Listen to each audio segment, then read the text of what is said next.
मठ मंदिरों को सरकार से मुक्त करने के लिए हिमाचल मठ मंदिर प्रबंधन समिति ने बीड़ा उठाते हुए हमीरपुर में पत्रकार वार्ता के दौरान मांग की है कि मठ मंदिरों को सरकार से मुक्ति मिलनी चाहिए।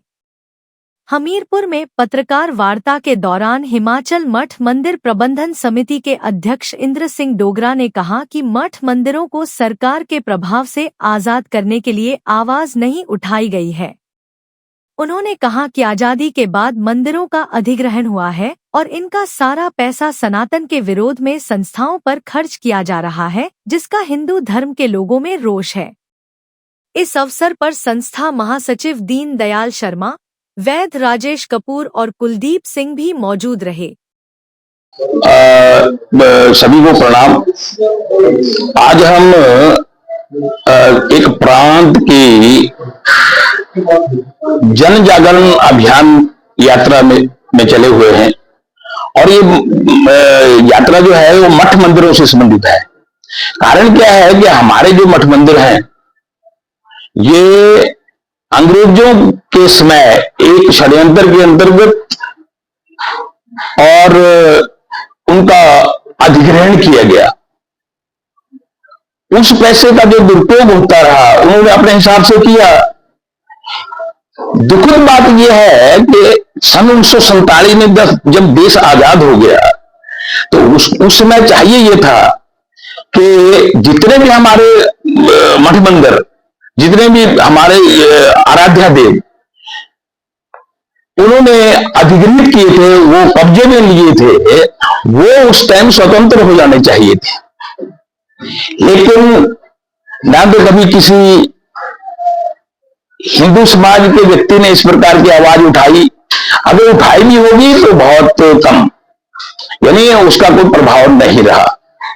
तो आज जितना भी पैसा मठ मंदिरों का है, सरकारों का, और आजादी के बाद और अधिक मंदिरों का अधिग्रहण हुआ। हिमाचल प्रदेश में आजादी के बाद और अधिक अधिग्रहण हुआ। ये जो सारे का सारा पैसा है, ये जो सनातन के विरोध में संस्थाएं हैं और वो एक धर्म की आग लेकर के हिंदू धर्म में धर्मांतरण कराते हैं, ये पैसा उनको जाता है। हमने कभी ध्यान नहीं दिया। लगभग 1 लाख करोड़ रुपए भारत में मठ मंदिरों की आय है और सारे का सारा पैसा सरकार के कोष में चला जाता है। और वो पैसा जो जाता है या तो हाजी यात्रा के लिए प्रयोग होता है, या वो पैसा जो मिशनरियां, ईसाई मिशनरियां जो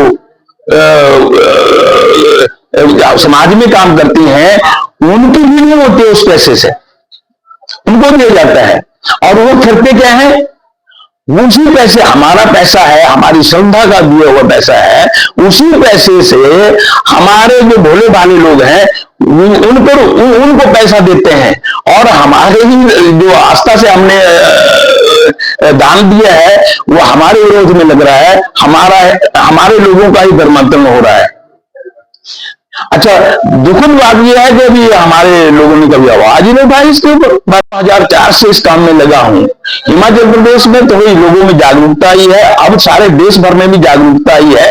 अब आवश्यकता यह है कि जो जितने भी मठ मंदिर हैं उनका पैसा है जो है हिंदू समाज को उसको सौंपा जाए, चाहे सनातन बोर्ड के माध्यम से हो, उसमें सरकारों का कोई भी हस्तक्षेप नहीं होना चाहिए। एक तरफ तो सरकारें कहती है कि हम धर्म निरपेक्ष हैं, हमारा संविधान धर्म निरपेक्ष है, दूसरी तरफ मात्र और मात्र हिंदुओं के मंदिरों के ऊपर कब्जा बनाए बैठे हैं और वो उसको इनकम का साधन बनाए बैठे हैं। ये कहां का मजाक है? ये धर्मनिरपेक्ष कौन कहेगा कि भारत में धर्म निरपेक्ष राज्य है? वो धर्म निरपेक्षता के रूप में काम हो रहा है। हम कैसे विश्वास करें? क्या हिंदुओं को ही मंदिरों को अधिकृत किया जाएगा? तो हमारा पैसा है, हम उसको गुरुकुलों में खर्च करेंगे। हम जो हिंदू समाज में पीड़ित व्यक्ति है, गरीब व्यक्ति है, ताकि उसका धर्मांतरण ना हो, वहां पर हम खर्च करेंगे। हम जो गुरुकुल शिक्षा है उसको वहां पर खर्च करेंगे, या फिर हमारे गौ सदन है, आज हमारी गौ माता जो है हर जगह सड़कों पर है, तो हम उस पैसे का वहां सदुपयोग करेंगे। और सारे का सारा पैसा जहां जहां भी अगर हिंदू